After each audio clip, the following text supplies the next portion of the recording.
Yeah, what name would you like? I have multiple names.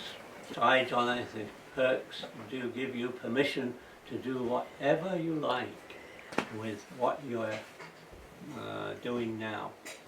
I'm making a movie, making an image of a non-entity. A video recording of a non-entity. Pretty good, I like to hear it myself.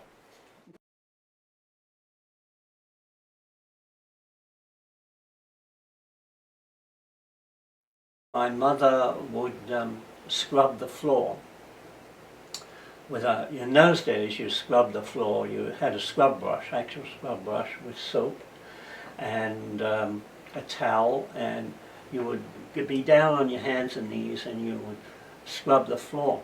And my mother let me ride on her back, and she would make pictures in the soap and then wipe them out with a cloth and then make more pictures, and she would sing songs and tell stories while I was riding on her back. So yeah, so that was how she taught me. Well, I was a retarded kid, and I didn't respond to, although I didn't respond to written words.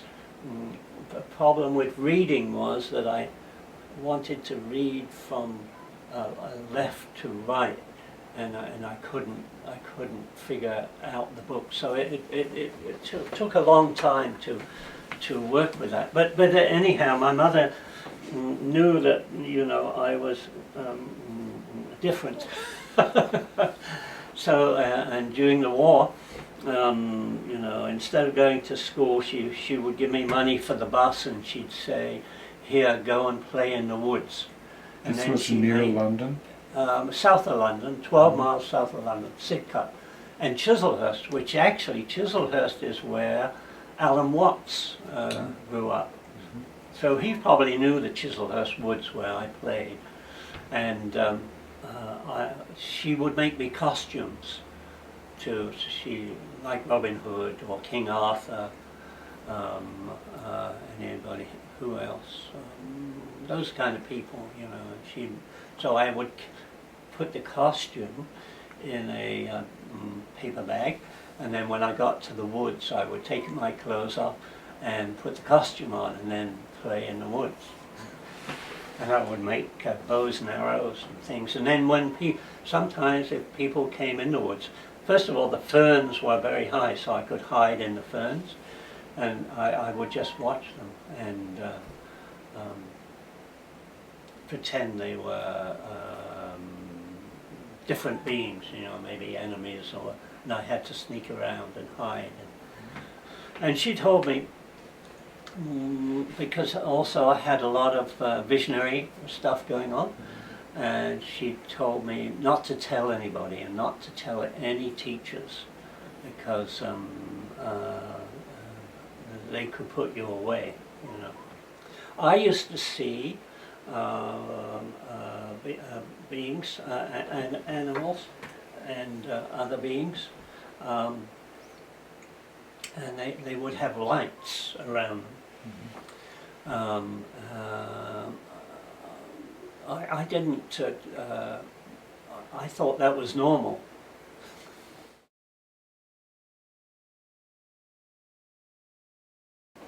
Well, Mother was a Wicca person. Well, you say Wicca, and here she was a spiritualist, and she would do seances, and she would take me with her to somebody's house to do a seance about somebody who had died, and then make contact with the dead person, and say how, you know, they were, and then people could ask questions and that kind of thing. And seeing ghosts, sometimes she would ask me, "Do you see somebody here or there And sometimes I saw a kind of a white thing, and sometimes I didn't, so I just tell her what I saw. Yes, so she also did abortions, by the way, and during the war, many young girls, because everybody was copulating a lot, because they thought that this was their last thing on earth, you know, and sometimes ladies would get pregnant, and so the police actually would send them to my mother, because you know, it was the low class society had their own way of working with the world, whereas upper class people had their own way of working with the world. And then there was the law, which did not, nobody paid, on the lower classes, nobody paid much attention to, you know, unless you were caught. And my mother also taught me how to steal things. It was during the war, and we didn't have a lot of food and things like that. So when the air raids happened, people would go to the shelters, and I would go out into the streets and into their houses and steal things. But I got caught one time, which is interesting. We used to go out at night and steal flowers from people's gardens. And then we would go down to the railroad stations and sell them, you know, a bunch of flowers for 6 months or whatever it was. And there was a fellow up the road that had these beautiful tulips. And I went out and one night and I nicked them. I stole. And then I went to the railroad station and I sold them, right? So I go back home with this money, and then there's a knock on the door, boom, boom, boom, and I open the door, and there's a policeman there, standing there, and with this guy with the tulips, and my mother comes and she said, "What's the matter?" And she said, "Well, did your son? These tulips belong to this man, and your son sold them to him at the railroad station." So I was caught. I had to admit that I had done it, and so the policeman gave me a lecture about, you know, not doing that again, and I had to give back the money, and then closed the door and went away. And my mother gave me the stick, which was you had to bend down and you got a smack across the bottom. And she said, "This is not for stealing, this is for getting caught." So deviousness is very interesting. It's very interesting how to be devious and how to hide, and how to be invisible, how to play in the woods, how to be an invisible person. So that it's a great game, actually. It's part of the great game that you could read about in Kim by Rudyard Kipling talks about the great game. And so I found that interesting.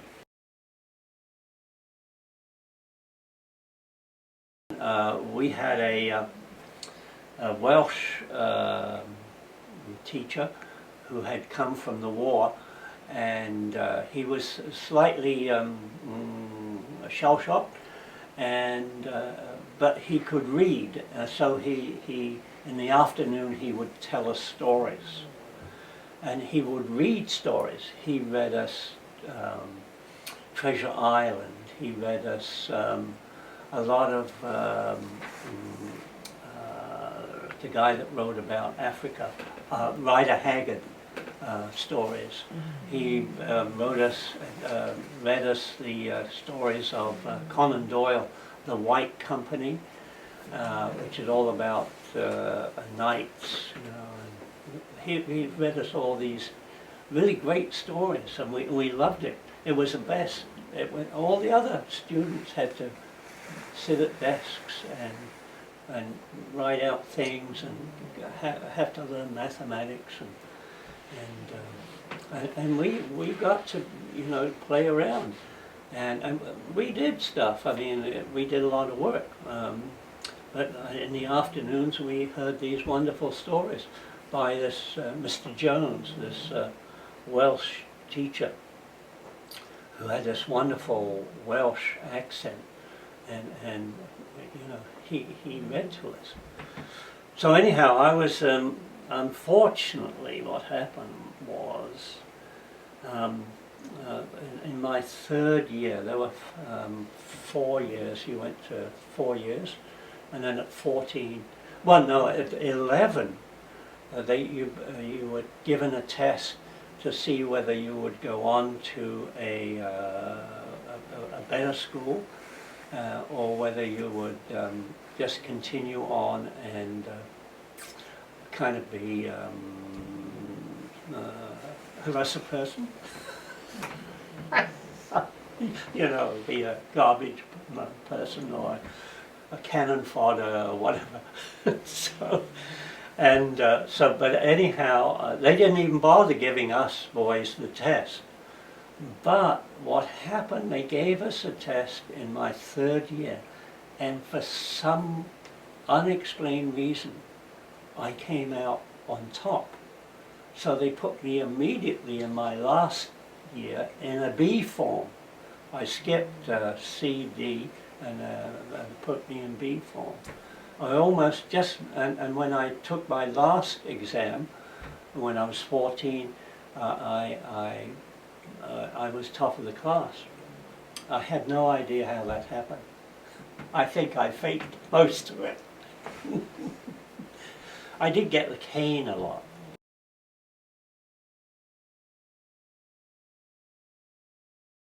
There was a boys' school, it was an all-boys school, and then next to the boys' school was an all-girls school.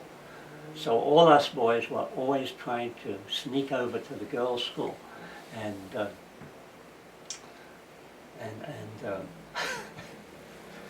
you know, sneak and watch the girls. Girls were a big adventure. They had mysterious bodies, you know. They had breasts and they had vaginas, and they you know, they looked different, they acted different, and they were actually magical beings.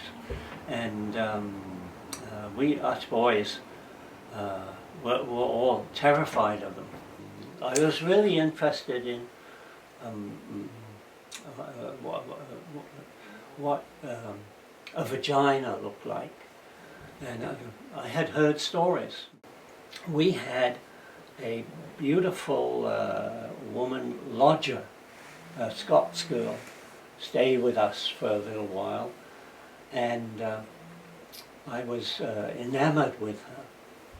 Now, in our bathroom was a big top-loader washing machine with a little window which was about 8 inches by 2 inches.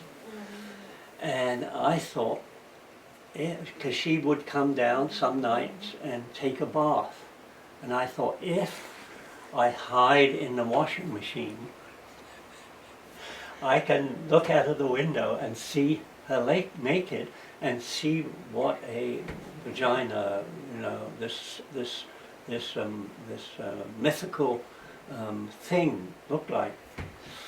And so I did. I hid in the washing machine, and sure enough, she came down, and she opened the door, she came in, and she ran the water in the bathtub, and I could hear the water going, and I was just about to look out of the little window, and I thought, what am I going to say if she sees my eyes out of the window, through the window? And I couldn't think of anything. I mean, how? I was in there looking for a lost sock. I mean, who would believe that? And I knew that if my mother found out, I was going to get a whacking. Well, my father never hit me, but my mother hit me all the time. But in any case, I couldn't think of anything. So I just stayed there in the washing machine until she took her bath and got dressed and went out of the room.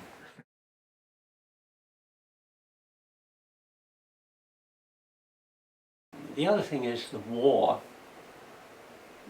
There was a lot of sex. I mean, we had soldiers staying with us. We had Poles, we had Egyptians, we had an American, we had different nationality soldiers billeted with us in our house. And they were all had girlfriends, and you know, the walls were thin, and everybody was copulating, and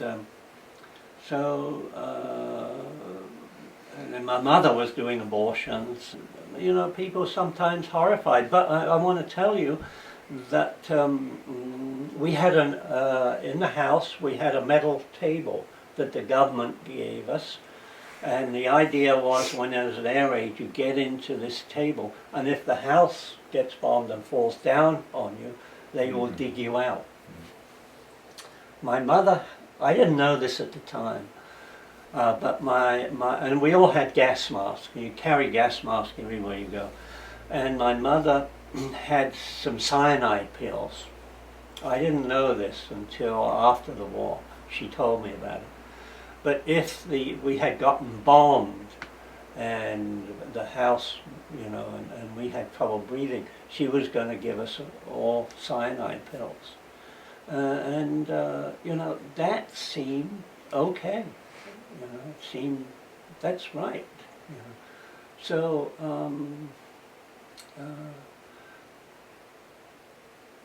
people, you know, people, when we live, listen, this is paradise, but people in Syria and places like this are undergoing that all the time, all the time, all the time.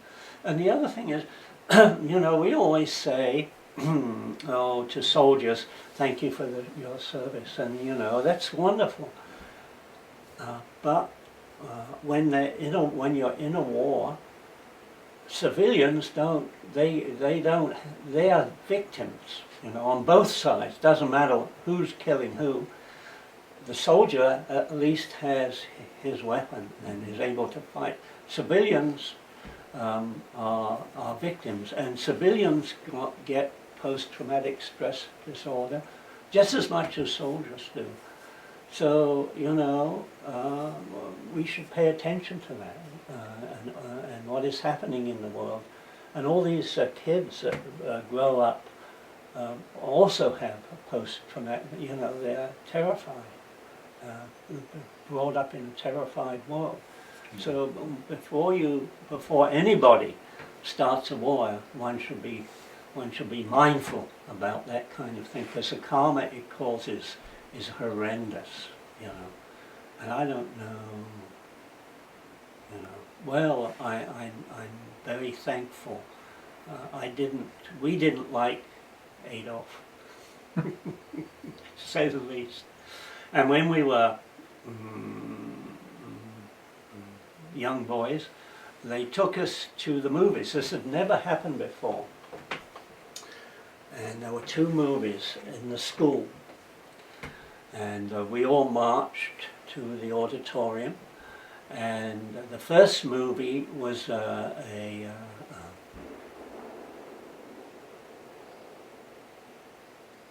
was a newsreel of Auschwitz and Dachau, and of machines, you know, piling up the bodies, and it was shocking. And some of us boys started to cry. So the next movie was Henry V. So when I saw Henry V, I knew immediately what to do about that kind of terror.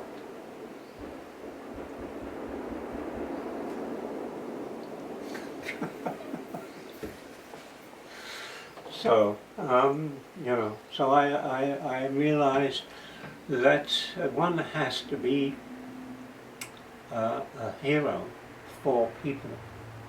You have to cheer them up and help them and serve them. So when we talked about Celtic Buddhism, there is being a servant to all beings.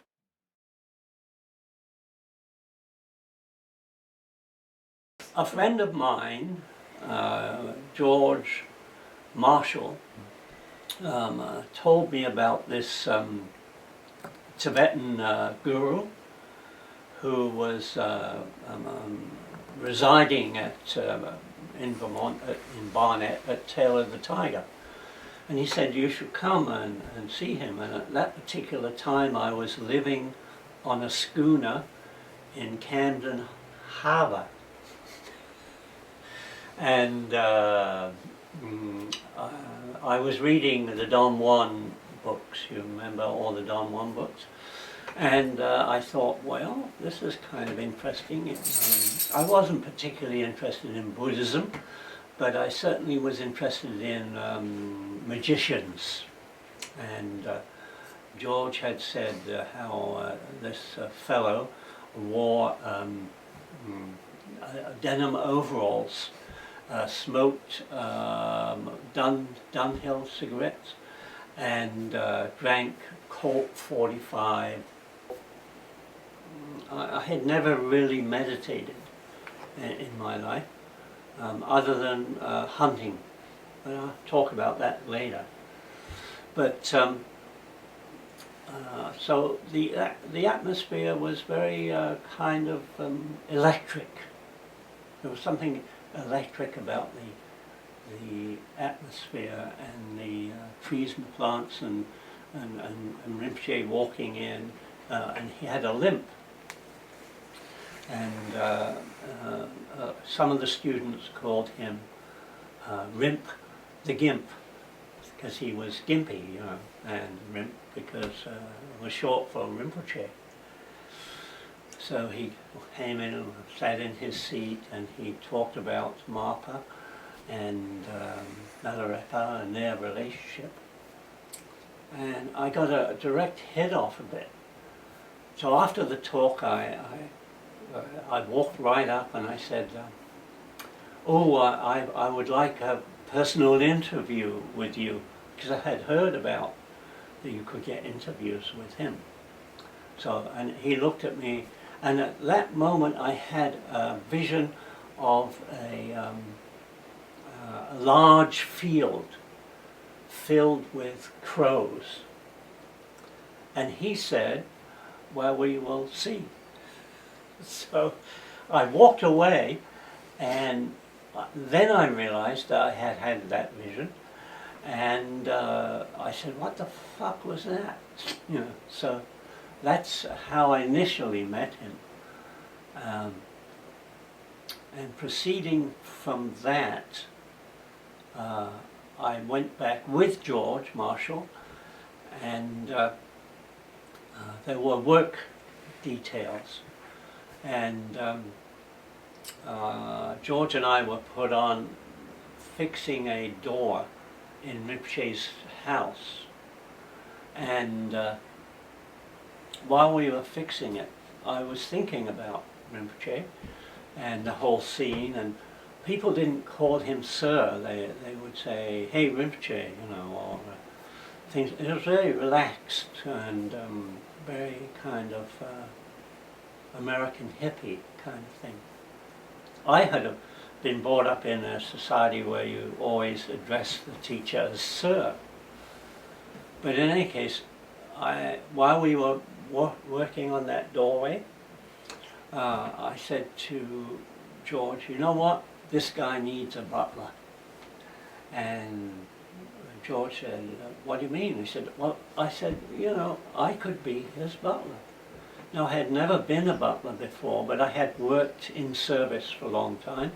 When I was 14, I was a commie waiter at the Savoy Hotel in London, and then I was a bar boy at the University Club, and then I was a footman for Jock Whitney and his family on Long Island. And so it seemed natural. I said, this guy needs a butler.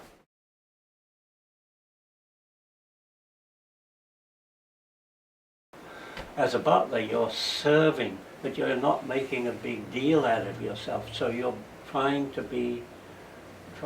you know, people are at the table and they're having conversations and talking, so you're not wanting to be intrusive. I mean, you're not coming in as the, here I am, I'm the big butler, you know, like Donald Trump.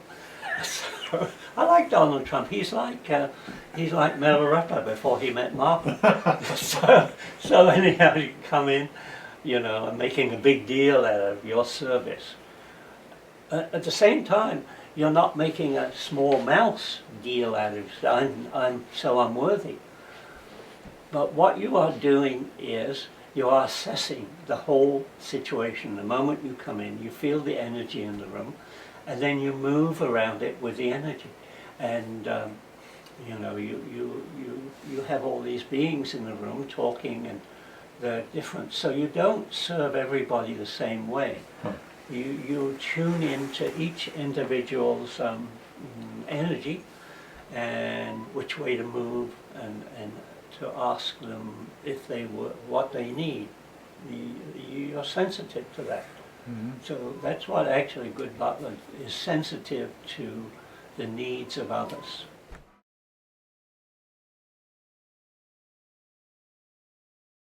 I got the message to him, and I said I would like to be his butler.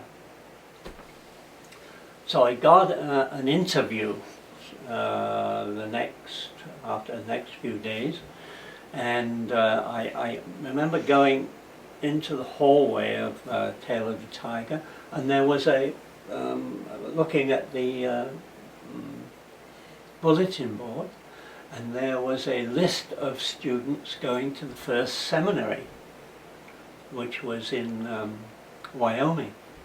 And I said, I'm going to be on that list. So I went upstairs and went into the room, and they ushered me in, and there was a cushion on the floor, and Rinpoche was sitting in a chair, and they you know, directed me to sit on the cushion, and I was facing him, and then they went out, whoever that person was. And so it's Rinpoche and I. And he said, welcome to the family. So I said, thank you. He said, what are you doing right now? I said, nothing. And he said, well, we're having a little get-together out in Wyoming at Jackson Hole for 3 months.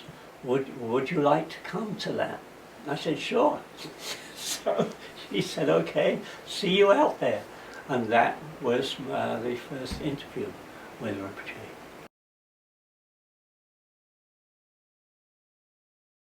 Well, what happened was I went to seminary. As I said, I'd never done sitting, you know, kind of, how do Buddhists, I think they do this, right?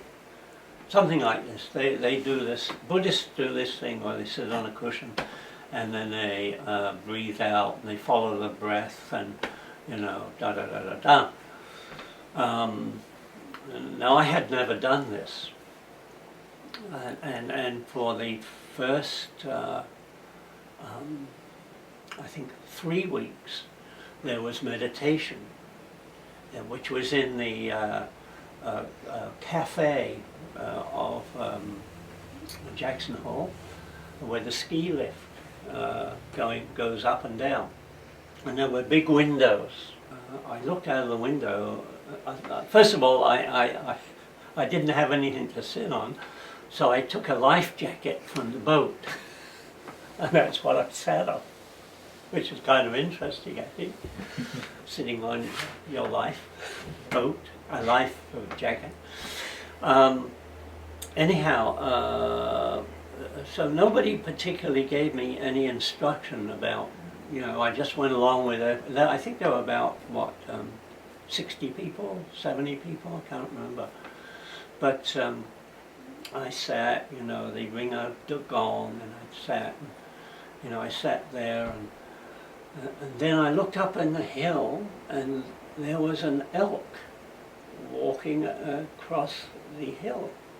And then I thought, well, meditation, this is just like still hunting. I know how to do that. So when you're still hunting, you find a place where the animals may go past. And you get up in a tree, and you're very quiet, you don't say anything. And if you have to move, you move your hand very slowly like this. And when you turn your head to look at a sound, you move very slowly. So it's all, like that. And you have your rifle, of course. And I would do that for 8 hours a day. And I could always get a deer. I figured 4 or 5 days of just sitting in that place, I would get a deer. So this was very much like that. So I pretended I was still hunting, which was great. It was very easy, and then, but then, you hit spots where you have all kinds of thoughts coming into your mind. And I went through all of my love affairs, and then I went through all the movies that I knew, and then I got really bored, and I just sat there. So it was just like that.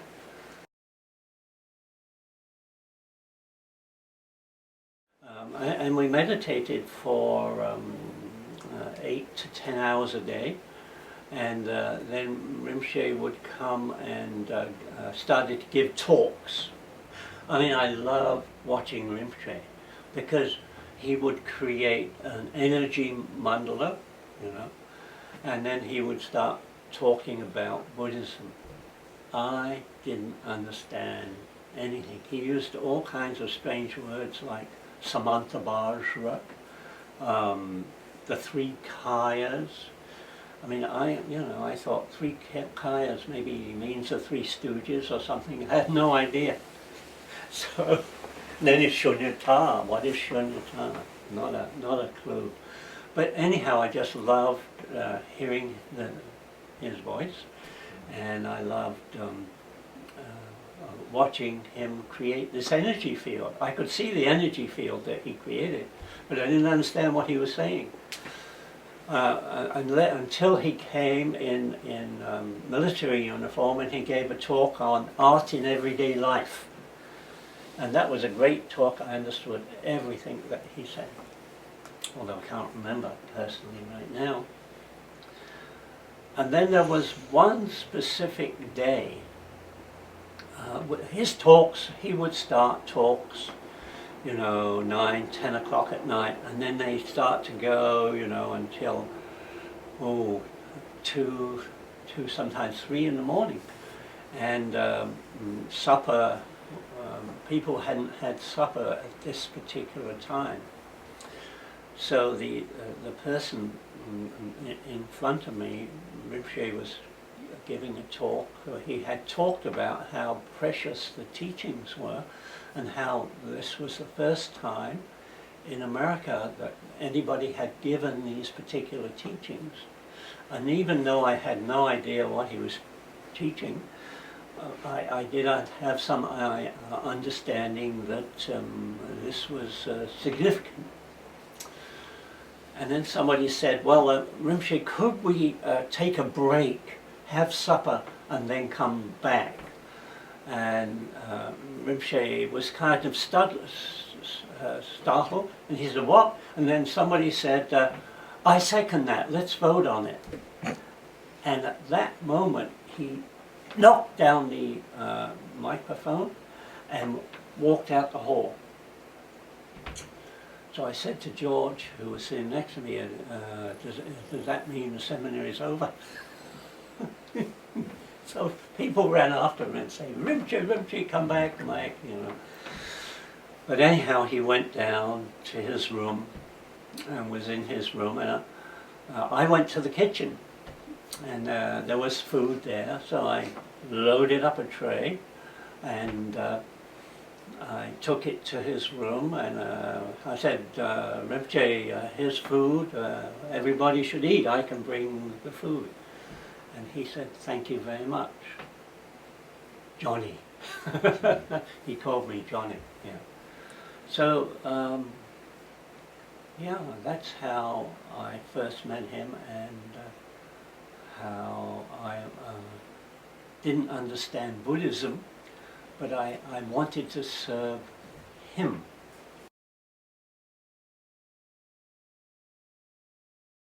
In the beginning, I think it was because I saw the energy field, and I saw how he was able to magnetize the environment. I wanted to be able to do that too.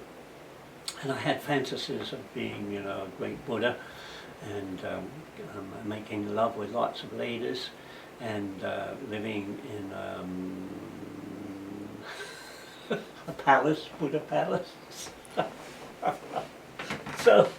So anyhow, you know, Rinpoche was, most of all, I was in love with Rinpoche. And so I realized that the way I should proceed was to serve him, because nobody else was particularly doing it. I mean, there were people, people were, they just didn't know how. I mean, they weren't brought up in that service. This is how it worked. First of all, I didn't ask him questions about Buddhism, because it was so esoteric, and I wasn't that much interested. Sometimes I did, but very little. Often he would say, we spent a lot of time alone together, because, you know, he was paralyzed in one side of his body. So I dressed him and took him to the bathroom, and took him to the shower, washed his hair, and you know, walked with him. And we spent a lot of time alone together, and often he would start something by saying, "That's a good idea."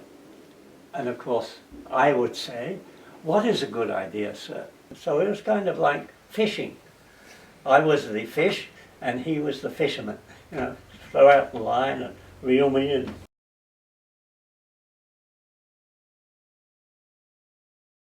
The Karmapa, 16th Karmapa, was staying there at Marpa House. And Rinpoche said, you should get him a bird. I said, who, sir? A bird, sir?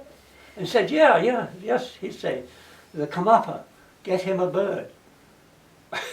So I looked past and I said, what kind of bird? Oh, he said, a white canary. I said, okay, and you buy him a white canary and then take it over there. He said, yes. And he always looked at me like I was crazy. I didn't understand what he was saying, which I didn't. So I go to Denver, and I find a lady that has those canaries. And I said, do you have a white one? She said, oh yes, I have several. So I picked out a white one, took it over to the Karmapa, and I go in now. I didn't know that I was going to see the Karmapa. I just said to the monk, oh, this is for the Karmapa. And he took my arm, and he pulled me up to the sitting room where the Karmapa was, and pointed me to. I started to do prostrations because I was so confused, and he just pushed me down to sit in a little, on a cushion opposite the Karmapa, who had a kind of coffee table between us. And the Karmapa was doing some reading in Tibetan, and I just sat there. And then he reached out and he held my hand. He said, oh, Kusung Dapan. That was my title at that particular time. He said, oh, Kusung Dapan. And then after 20 minutes, they asked me to leave, and I went back to the court. And then Rinpoche was there and greeted me in the hallway, and he said, "Oh, the Karmapa just called, and he said you had a wonderful conversation." I had no idea. But then, you know, I found out later, and Rinpoche said, "Oh, Karmapa says you are a pioneer." So I found out later that the Karmapa could read people's past lives and all that kind of thing. One day he said, "Oh, we should do a Burns night dinner." I said, "Okay, you mean a traditional one?" And he said, "Yes." So I said, "We should rent kilts," and he said, "Yes." And he said, "I'll have a kilt made." And Lady Diana's tartan was Elliot. So we had a kilt made for him. And I bought him a sporran and socks and the whole thing and jackets. I rented some stuff. And we let it out into the community that all the Scottish people could come to this dinner. So sure enough, we did a dinner, and I made a haggis, and we did the whole presentation of the haggis and the stabbing of the haggis. Yeah, so that was that introduction. Then when we went to Ireland, we went to Newgrange, which is the big mound, you know, and you go inside it. And Rinpoche and we squeezed through the passage with Mitchell Levy was with us also. And we went into the center, and there were some other Irish Buddhists there. And somebody asked a question. They said, "Rinpoche, do you feel any presence here?" And Rinpoche looked at me for quite a long time, you know, 30 seconds. And I think he wanted me to say something. And then he said, "I guess not."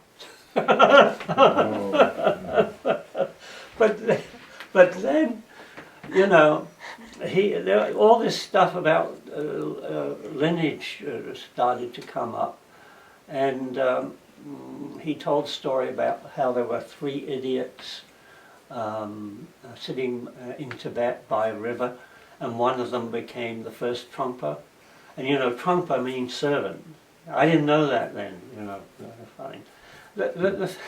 And he told this story, and then he said to me, "Maybe you should start a lineage," you know. So I thought, yeah, I'm an idiot, I can start a lineage. So, and it went on, and he said, one time, this is a fascinating story. One time he said to me, "Have you been to Iona?" And I said, "No." He said, "You should go there. You are like the air there. I thought he said, "You will like the air there. It's very clear." And I said, "Okay." Ooh. He said, "After I die, you should go there." And I said, "Are you going to die?" And he said, "Well, not right now, but soon." So, you know, I'd freak out. I was always freaking out anyhow. So after he died, I went to Iona, and they had in the church there, they had a receptionist, and I went to the receptionist and I said, "My teacher asked me if I would do a certain practice here after he died, and had died, and can I do a practice here, Buddhist practice?" And she says, "Oh yes," like she had been suspecting me. And she said, "Come this way. There's a tower room where Comakill, or St. Columba, on the spot near where he had his little church." And so I did Sadhana Mahamudra and went away. Nothing particular happened. And then Julia and I were in Ireland for 2 years, and we were sitting in this little cottage right across the loch from where Columbkille was born, St. Columba. And it's very interesting about St. Columba because he had committed copyright infringement. He had taken a book of Psalms from St. Finian and he had made a copy. And Finian asked Columbkille for the copy back, for the book back, and he said, "I want the copy too." And Columbkille said, "Well, no, I want that." And they made a big fuss about it, and all the bishops got together, and because he wouldn't give it back, he was excommunicated and sent out. And that was the first copyright infringement. And the judgment was every cow its calf and every calf its cow, which means because they were printed on, written on parchment, right? So anyhow, that's the story about Iona. Now, here we are. I had just, I think a year before, published the Mahasiddhat and his idiot servant, and here we are in Ireland. And I had written to Larry Mermelstein for some thing Rinpoche had written about the Sadhana Mahamudra. And Larry wrote back and said, "No, I don't want to give it to you because you did this thing about putting Vajrayogini information in your book," which copyright, right? Then there's one of the students sitting in a room said, "What did Rinpoche say to you about Iona?" And I said, "Well, all he said was, you will like the air there. It's very clear." And then what they heard was, "You are like the air there. That's clear." That's what they heard. And then they said it back to me, and I got it. And I went, fuck. The whole thing, it was like taking my basic energy and playing it back to me. But because I was trying so hard to become a Buddhist, which I thought was, non-violent, whatever, I couldn't hear, I had lost my hearing. I lost my sensibilities to, and lost, connection. So I was trying to become a spiritual Buddhist. Now I had seen spiritual Buddhists all over the place, a lot of them. There still are. So, but at that moment, then I realized what he was saying, and I had realized all the things about the Celtic stuff that he talked about, and he talked about Celtic Buddhism. He didn't call it Celtic Buddhism. He talked about the early Celtic monks and how one should be like them. He said, the early Christian monks would, once they were trained, they would take a bell and a book of Psalms or Bible into the coracle, and they would push them out into the ocean. And wherever they landed, if they did, they would spread the Christian Dharma.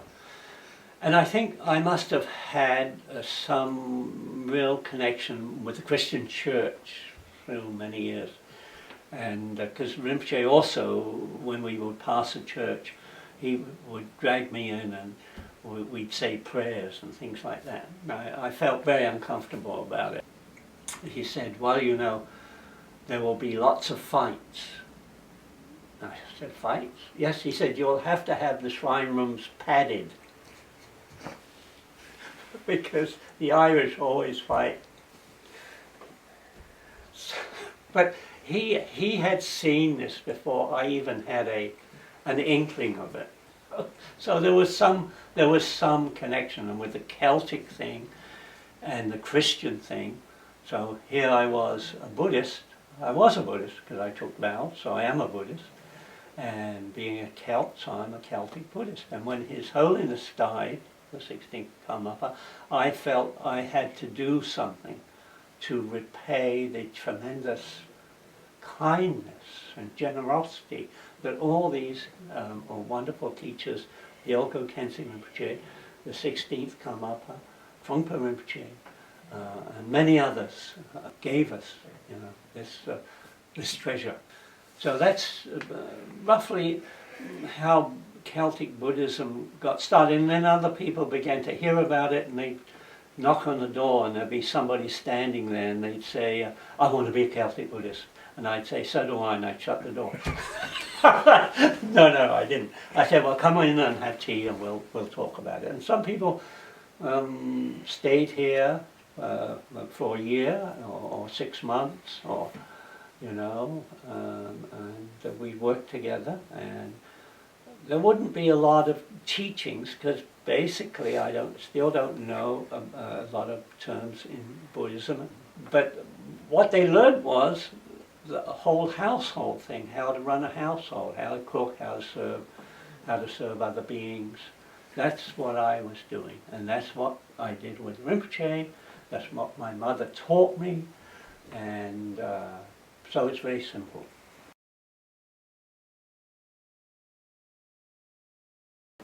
Celtic Buddhism is, first of all, Celtic is cultural, and it's karma.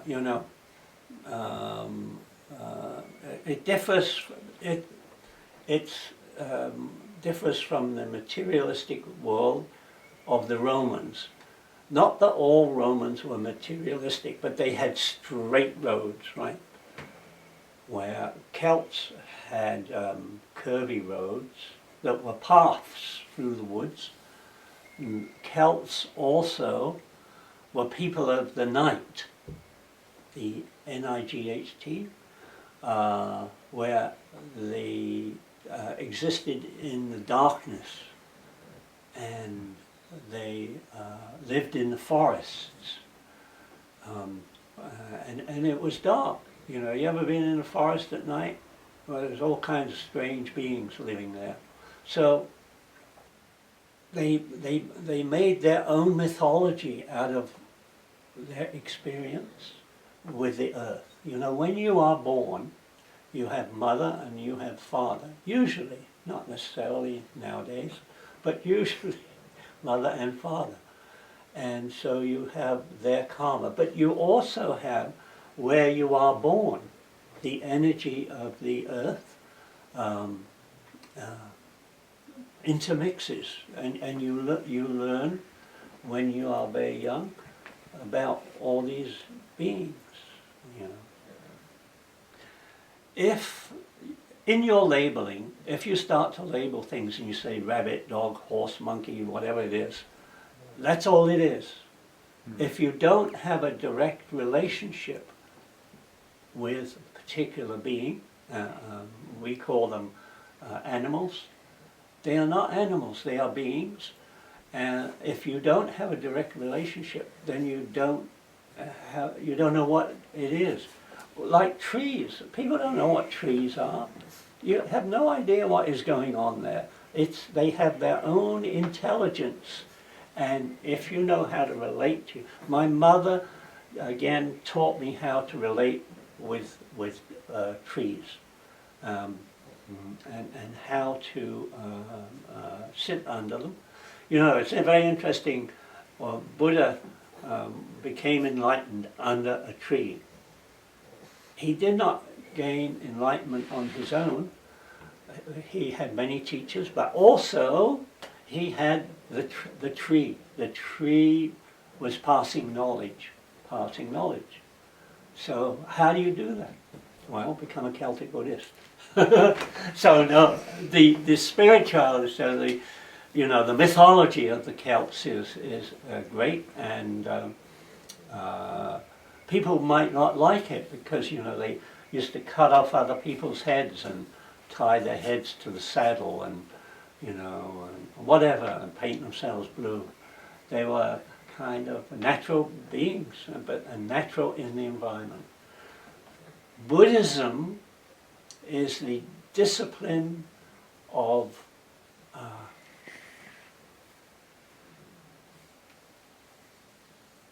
the realization of the Heart Sutra, which is Paramita, which says form is emptiness and emptiness is no other than form.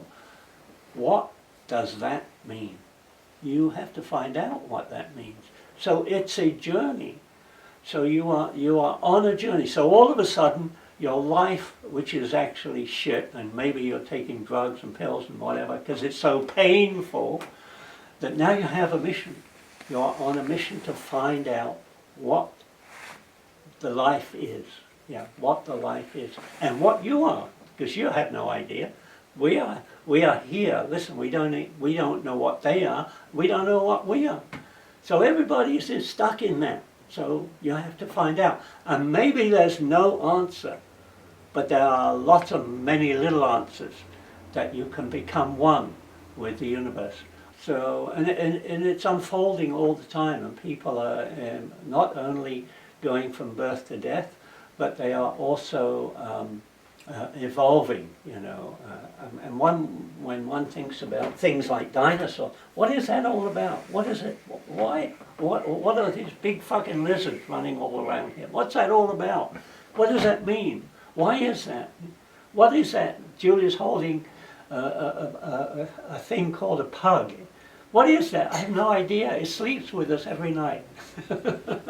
It's in our bed. There's a pug in our bed. But so you get pug-itis, you know. And so anyhow, the curiosity. So the big thing in Celtic Buddhism is the curiosity of finding out about being a Celt. And it wouldn't matter if you're a white Celt, black Celt, green Celt, or, you know, you could be a black person and be a Celt. Doesn't matter.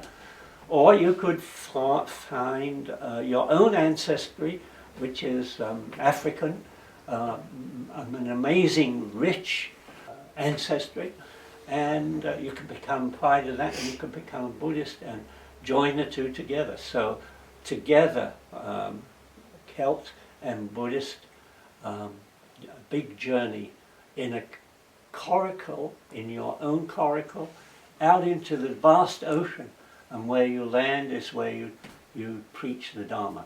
That's it.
Om Anu Crave Nick Shrew Lamua Shrew Nanya Luna Anu Lumsabi Lada Biar Mohonsa An Varga Gudin Ort Dim Sabi An Riak Du sa tower gok kensak, du sa tower gok buras fiert, in skaknianidam, swakyak godomagan ye. Ha ha ha ha ho, te is edala, clock holish na hulavith, na tower da hulam sa, gorodos Krishta, the ancient through Namua.